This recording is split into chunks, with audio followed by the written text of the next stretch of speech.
Okay, the US election, we're talking about the US election, and it's going to be a wonderful one because it seems like the two sides, there's a huge division. So we don't know who we are rooting for, but there are issues that affect us as Africans, especially as it has to do with such elections. So today, I am here with a very, very strong personality in Delta State. He's going to introduce himself, tell you his name and all of that. My name is Eunice Emiazel. Thank you for joining me. And this information you're going to be receiving today is very, very important. You have to watch till the end. Good to meet you, sir. Thank you for having me. Thank you so much, sir. Just tell us your name and your position. Okay, I am Chief Emmanuel Ngaduba, and I'm State Vice Chairman and Chairman PDP Delta South. Alright, so let's dig it out. The US election is just by the corner.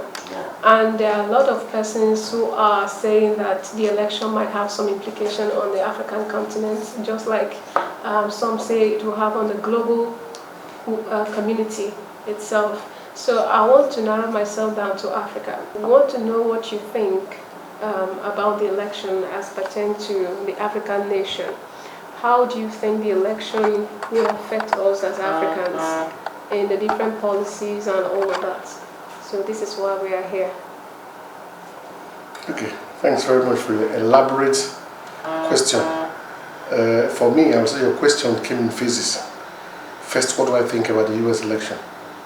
Yes, the US election is a US affair for bona fide citizens of the United States of America who are eligible to vote and of a voting age to go out and cast their votes.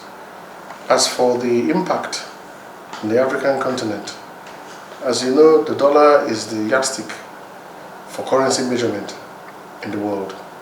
And if the USA, which is one of the beacon of democracy, does not have a free, fair, and credible election, it wouldn't show a good example to us in Africa and to other democrats around the globe.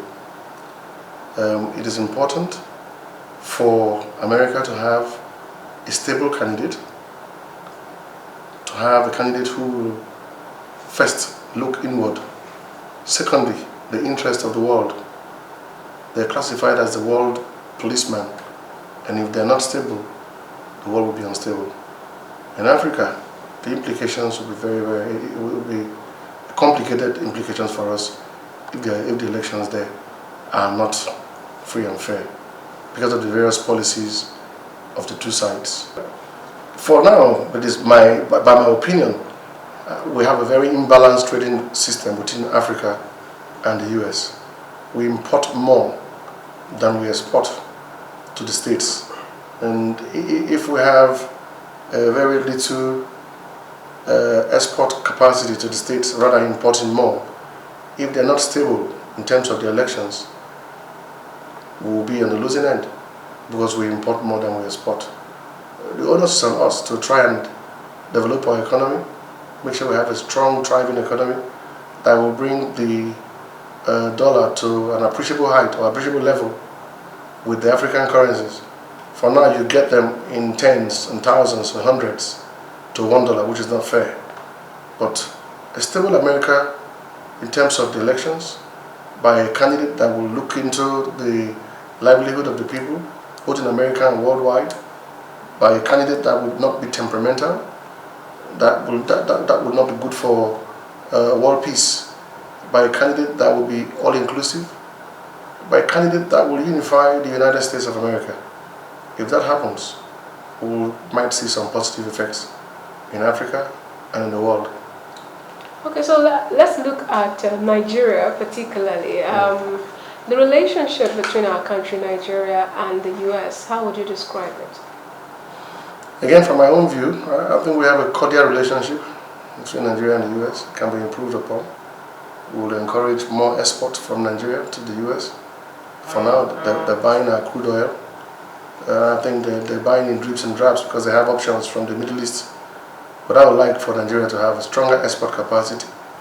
And then for the Nigerians who are in the United States that are contributing massively to the economy of the States to also come back here and put their expertise into action for our citizens to benefit.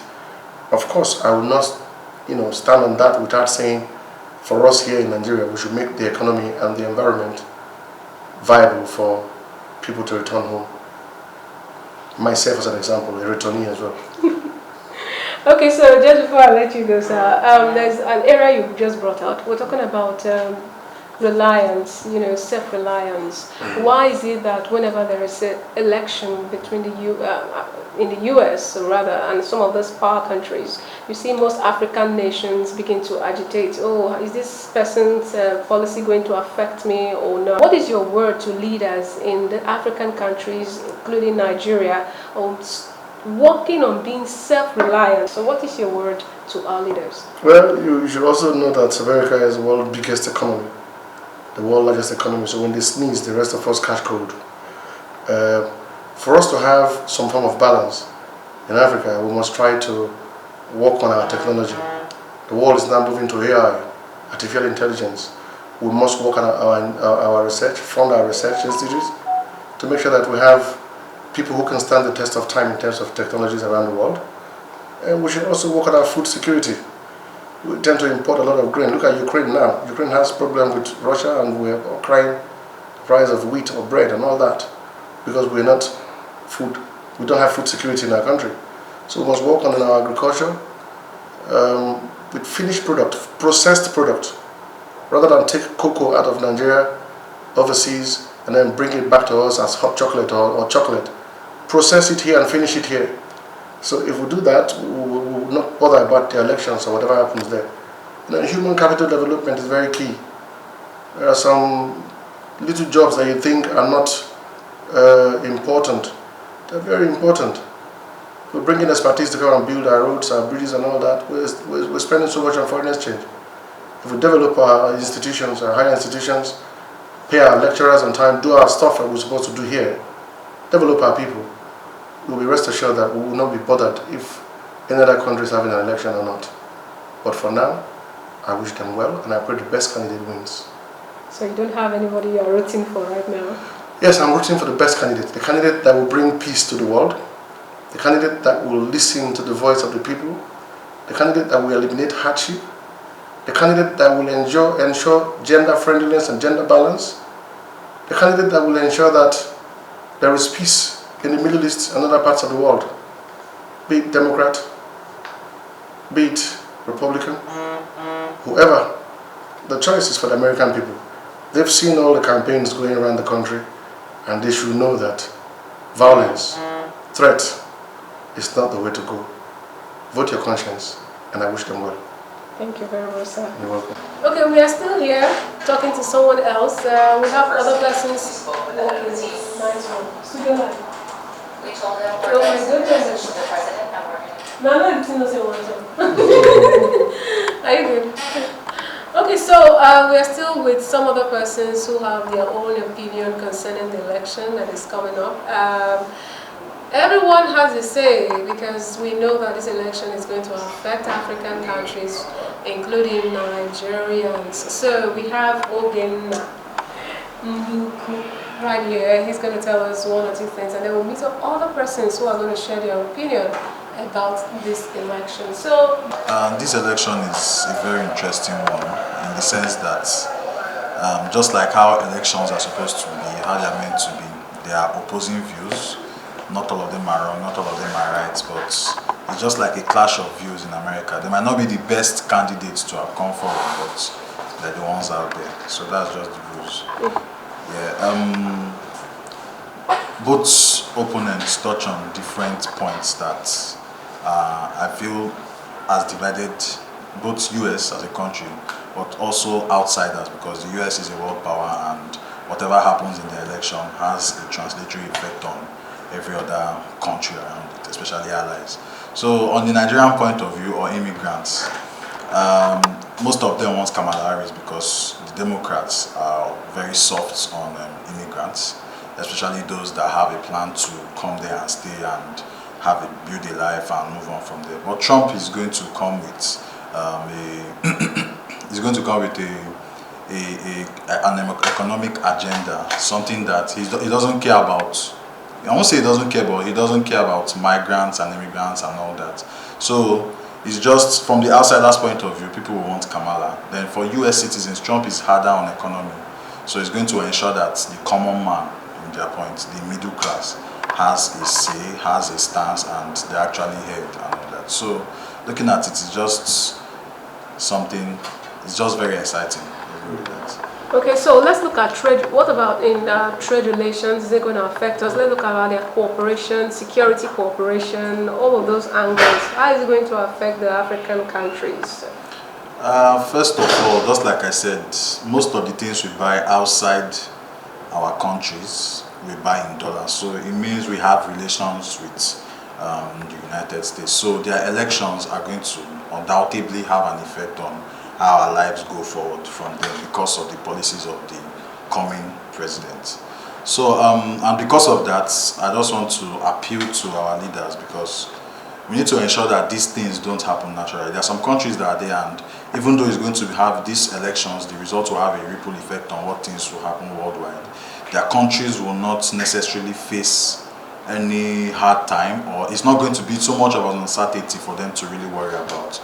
So I appeal to African leaders to ensure that our economy is good, we are less dependent on foreign actors, we produce, we sell, we export. We just make sure once our economy is fine, every other thing, most of the crimes that happen in any country is just economically driven. So there's no money, your children is sick, your children are sick, your spouse is sick, all those stories are both economically driven. So African leaders should find a way to ensure that the economy is sustainable, and most of the elections will just be like an entertainment to us. Okay, so just before I let you go, who are you rooting for? Because I want every country to succeed, personally I think I'll go with Trump. Yeah, because the Democrats have had their time. They've had their time. I want to see Trump's second term. Although his coming is going to sound like, it's going to feel like a first time again, because he's taking over from someone else, but I really want to see what he's going to do for them. When he was there, he left the economy better than what Barack did. I'm a black man, and for me to even say that, I mean, that is something he worked on. Although Barack Obama worked on welfare and all that, but the economy of the US was a little down when when Biden took over. Like, Biden took over and made the economy a little down. So that's just it. So for the Americans, I want to wish for Trump for them. But for any Nigerian or anyone that wants to jackpot and go over there, I wish Kamala Harris upon you. So that's just it. Thank you very much. My name is Gabriel. So the US election is around the corner. What is your take? My take is that the election should be free and fair, and who lose should accept, should acknowledge the results. That's what I can say. Okay, so let's look at how this election would affect African countries, including Nigeria, because we are not out of it. So how do you think this election, the result of the election, is going to affect us? Yeah, it's a two-way thing for me, because if this election, if Trump wins this election, it will help Africa as a whole. I think there will be peace, there will be stabilization. Because right now, because of the wars in different places, there is no peace, and the price of oil, crude oil is up there. I'm kind of pro-Russia, and I like it why the world is going like this, because I think everybody is getting to have a side to pick, not only US hegemony. I want Kamala Harris to be there, because these people are making everybody see the US for who they are. But if Trump comes in, I think there will be peace, and everywhere will be settled. The war in the Middle East, the one in Asia, the war in Europe will stop. Now we know that Trump has this America first kind of mentality. Yes. Whatever he wants to do, America first. Every other person, wait, let me finish with America. Yes. We also know that Africans, most of them depend on these world powers, and we know that US is one of them. Yes. We depend on them for maybe their trade relations and all of that, some security cooperation. Each of them now have their policies, what they believe in. Which of them do you think it will be more beneficial to Africans? Is it the policy from Kamala Harris? Trump policy is straightforward. He believes in business. Yeah. Trump is a business-oriented person. Yeah. Like a real businessman. That is why you can see all the top businessmen in US are supporting him, because it's going to make things more easier for people and not bringing some ideology from satanic hell. Yeah, like abortion, LGBTQ. There are so many policies that the Biden administration they put on Ghana that is not aligned with nature. But Trump is straightforward. He'll tell you as it is. He's telling you the truth, but people don't like the truth. But he's telling you the truth. Yeah, we tell you as a black man, you are this, you are that. Because yes, as a black man, this is what you could do. So what is your advice to African leaders? All these influence that these world powers are having over Africans. You should know how to make good policy that will benefit everyone. Follow everything diplomatically with a very good relation with these powers, these world powers. I will advise them to be neutral. Just advise them to be neutral, because if you side with one part, you will be affected. So that is why it's good to be neutral. And I like the way Nigeria is neutral. I like it.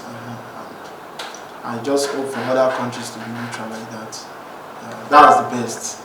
That's the best. In this time right now, it's going to be neutral. Thank you very much.